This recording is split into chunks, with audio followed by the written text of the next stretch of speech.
Recent Freedom of Information releases and documents gained by researchers suggest the FAA still have no idea who was flying the so-called mystery drones over Colorado earlier this year.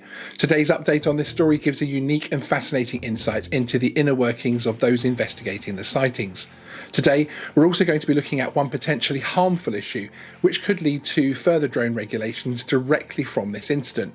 Stay tuned for all this. Geeksvana is your drone channel. Hey everyone, my name is Sean and welcome to Geeksvana. Here at Geeksvana, we are a YouTube channel focused on drones and tech. We bring you the latest drone news, interviews, tech videos, and even some fun live streams. If this sounds good, subscribe and hit the notification bell to get the latest drone news first. Regular viewers might remember our video earlier this year focusing on the swarm drone sightings over the areas of Colorado, Nebraska, and even Kansas. Our video back in January included an interview with a Colorado resident, Ray Marie, who also provided some video of the passing drones. Looking out the bedroom window, which points east, and I called my husband over and I said, it's moving right for us. And he goes, no. And I said, yeah. And it was coming straight towards our house. Wow. Very quickly, very fast. And then we could hear it. We saw it coming and then we could hear it. So we stepped out onto the deck and we watched it, and it flew directly, right over us. You could throw a rock at it. It was the first of 30 on Saturday night that did that. That's incredible. And we went in and we were watching the game. The second one is the one that I took in the video. Yes. So it flew right over my deck, and we were able to really get, and the video does not show the detail we saw.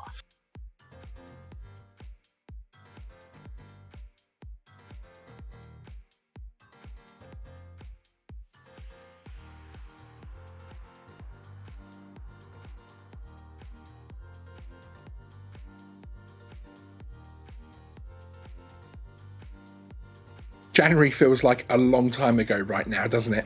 You can view the full video and interview via the link in the description.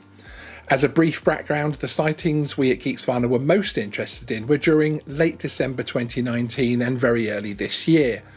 These sightings were made by residents, but also many were made by law enforcement officers as well. The brief but popular phenomenon gave birth to a wave of sightings over the coming months, with everything from general aviation traffic to Starlink satellites being recorded and reported online. The growing interest and misidentification of aircraft, along with the sheer numbers of sightings, led to the story losing a lot of its credibility in the minds of the public and media. Many conspiracy theories took flight, and the story became more about the hysteria created than the original, more plausible sightings.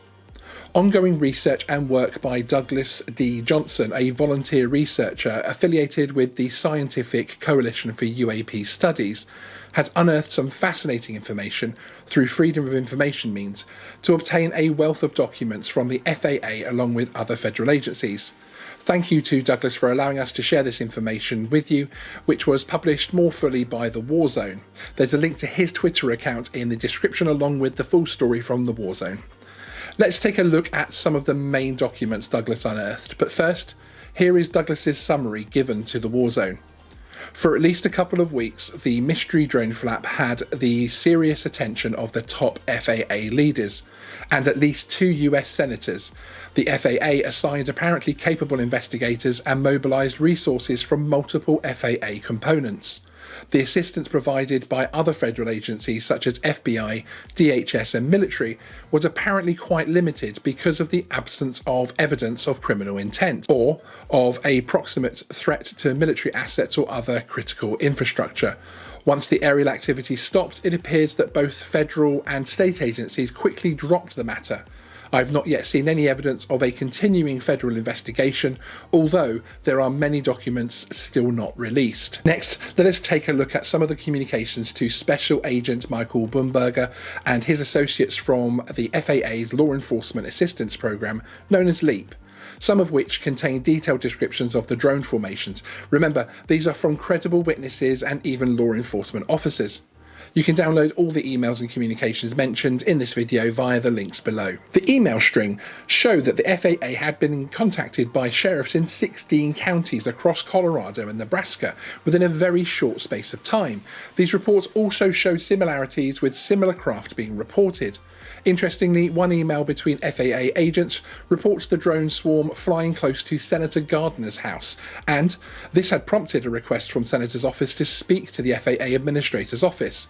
They also requested that Northcom NORAD are contacted for input. Later in the email stream, an FAA address confirms they are aware of one company, the name is redacted in the release documents, who have the capability and capacity to fly drones for the extended times that have been observed. The same email confirms this mystery company holds a 107.29 waiver allowing night flight, and that they have reached out to them for information. One email from Special Agent Bumberger stated, the activity reported occurs primarily between the hours of 1800 and 2200 MST, and demonstrate the pattern of multiple drones flying a grid type pattern and remain airborne for several hours at a time in less than optimal flying conditions, high winds and storm-like conditions. The number of drones reported at one time range from between 2 and 16 and appear to be approximately 6 feet width and length. Flight time has been 2 to 3 hours continuous. All reports indicate flight is between 2 and 300 feet. However, several people interviewed stated it was hard to determine height due to the darkness and lack of clouds. Other sightings, lights were also reported to be either flashing or steady white, red or green. One report mentioned flashing blue lights. They have not been described as operating in a manner that placed persons on the ground in danger. The content of this email stream, as well as the other documents within the releases, show the FAA did seemingly take the drone sightings very seriously and spent many man-hours attempting to track down the operators of the drones. The general feeling I get from a lot of these documents is that the FAA were looking for the who here, not the if. Those of us within the drone community will be amused by one email highlighted by the Warzone, showing a conversation between Steve Dickinson, FAA Administrator, and Angela Stubblefield, FAA Chief of Staff, where they comment that this type of sighting would not so long ago be called a UFO. The reply included, "Yep.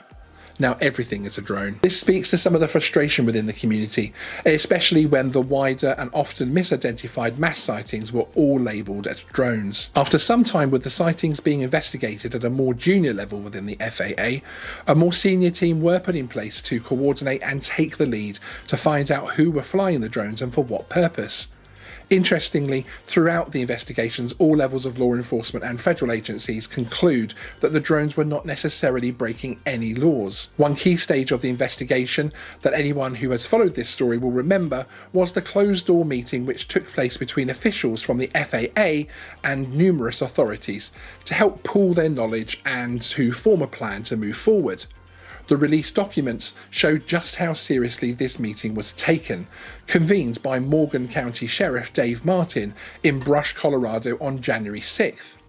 According to the FAA notes, the meeting was attended by, wait for it, 77 people. This includes federal presence from the FAA, FBI, DHS and Air Force Office of Special Investigations from F.E. Warren Air Force Base. 12 counties in Colorado and 6 from Nebraska were represented, along with other local and state authorities. Special Agent Bumberger wrote that the meeting did not provide any answer or new leads. It was agreed that an ad hoc drone sightings task force would continue the work of the meeting by organising the wider investigation. This also coincided with a sharp drop-off of the reported sightings, which matched the original swarm drone sighting type. This led communications to show that reports had dried up, and with no evidence of criminal activity, the ad hoc task force essentially stood down. In my original video on the issue, my personal opinion was swayed towards this being something to do with the military. Certainly, the level of ground facilities within the area of the sightings, which are sensitive, such as ICB and missile fields, leads you to consider that if the military was not at the very least aware of the flights, then surely the response would have been far greater. It should also be noted that there have been other very famous cases where the military have misinformed the public, even senators, to ensure the protection of what are, of course, matters of national security. Well, the FAA have concluded for their part that there was no military involvement. In fact, other documentation gained by Douglas Johnson and reported in the Warzone confirmed that officials at nearby F.E. Warren Air Force Base were just as mystified about the reports of swarm drones. Documents show senior Air Force officials communicating with each other about the drone sightings and confirming no component of the US Air Force was involved.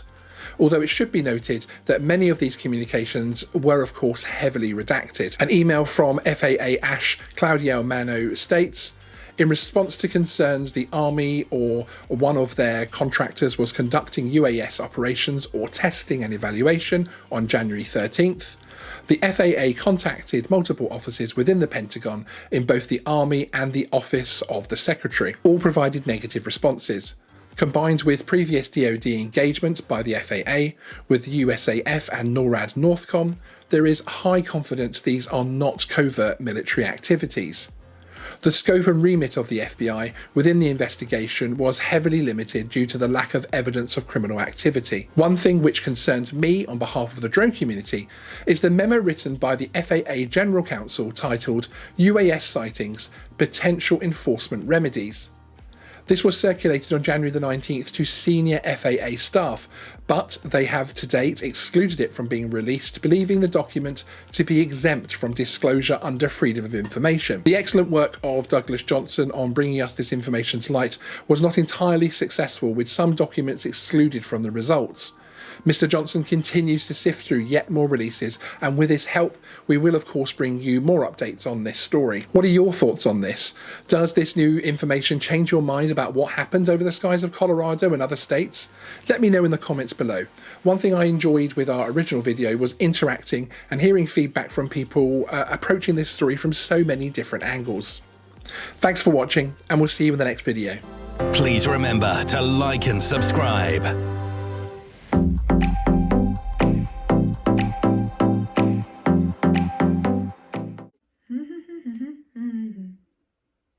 All right, you're still here. No in the seat.